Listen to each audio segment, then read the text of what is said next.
Hey folks, welcome back to the channel. This is Jason, certified financial planner and host of Fighting Words Financial. And today I wanted to talk to you a little bit about why I think companies like Blink and ChargePoint are probably ultimately going to disappoint when it comes to the growth of your investment.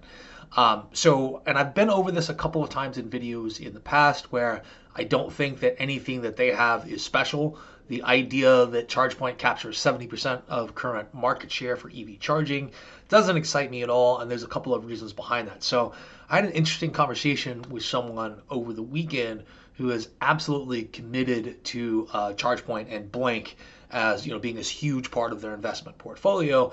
And the whole reasoning goes back to something similar that I've used in other videos where I talk about how during the gold rush of 1949, which you could certainly consider, EVs a gold rush of some sort, or the electrification of transportation overall, sort of as a gold rush of some sort. His approach to this is to invest in the charging infrastructure, or what he thinks best represents the charging infrastructure. I think that a better investment to capture all of the gains in the EV market, kind of like Levi Strauss did with Levi jeans.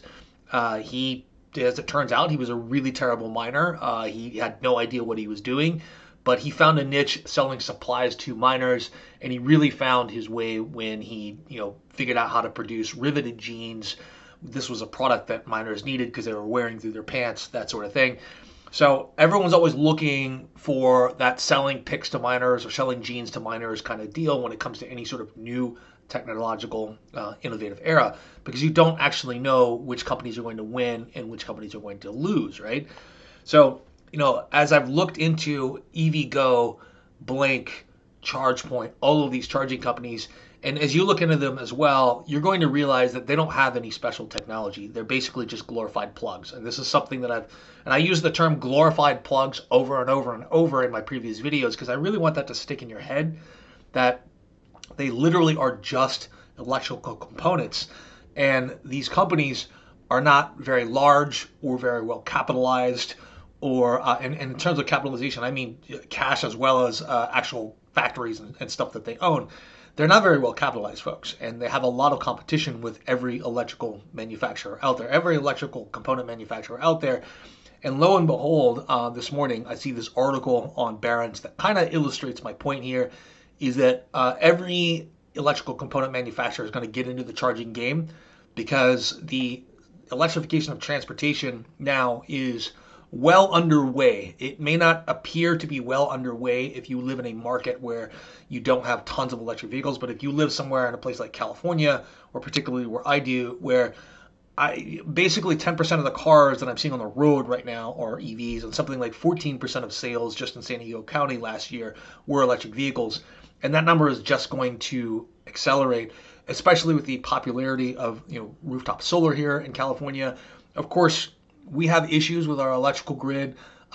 Those issues aren't going to go away anytime soon, but the electrification of transportation is going to happen over and above objections and the discomfort and the unwillingness to change that some people seem to exhibit.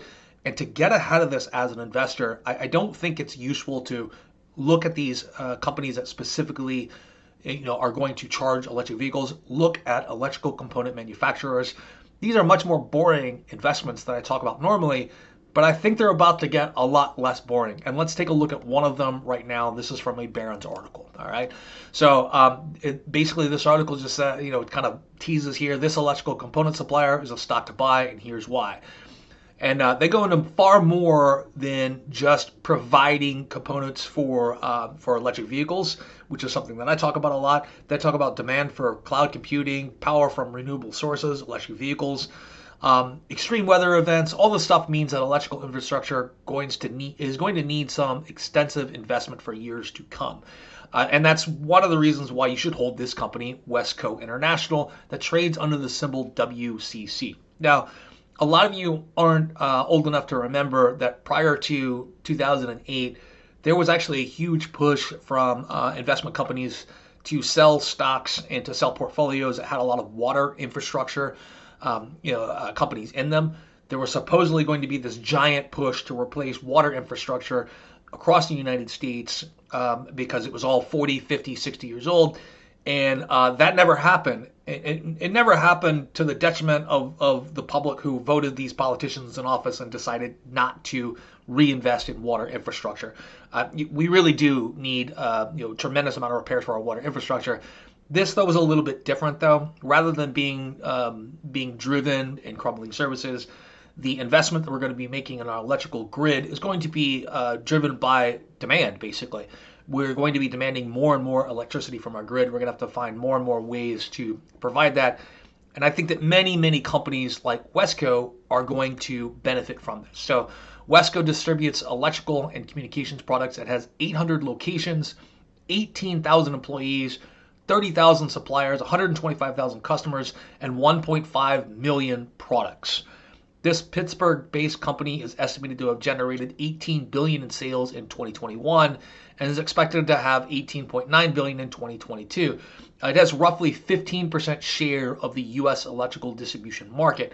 And they make a point here that the relatively fragmented nature of such markets gives larger, well-capitalized companies like WESCO a chance to grow and gobble up smaller regional players. And I think that at some point, because they are so well capitalized, they're going to make a move on some of these EV charging companies. They don't need their factories' techniques or components or anything like that. All they need is the brand name, and I think they're going to be able to buy them on the cheap because that is a market that is about to get really fragmented as well. So WESCO stock at recent is $119 per share, down about 10% this year, being punished along with many other small caps. Let's talk about this. This is a small cap company, and I'm going to try and pull this up here, but they have a market cap of around $6.26 billion. Their earnings per share is about $5 per share.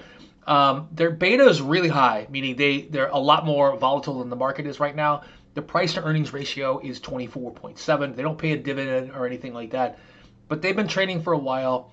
Since 2017 at least, as far back as I can see in earnings, their earnings have been growing. They had a huge jump up in earnings in 2020, up to 12 billion, another huge jump up to 18 billion in 2021.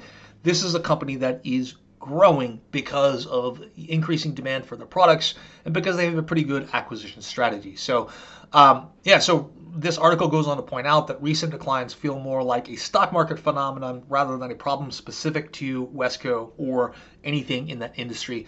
So I tend to agree with this article that these companies are going to benefit in general from many different technological innovations that are happening right now and changes in the way we work and in the way that we travel.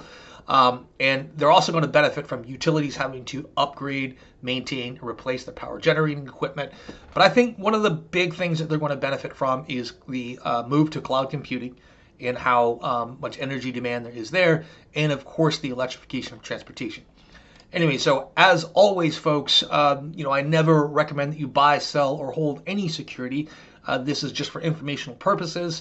I think that you should do your own due diligence on this company and you should come to your own decision. But this is something definitely to take a look at. If you're looking at a pick and shovels type investment for a new gold rush, this is something you should definitely consider taking a closer look at. Anyway, these are my quick thoughts for today. You can feel free to disagree with me in the comments below, and I look forward to hearing from you sometime soon.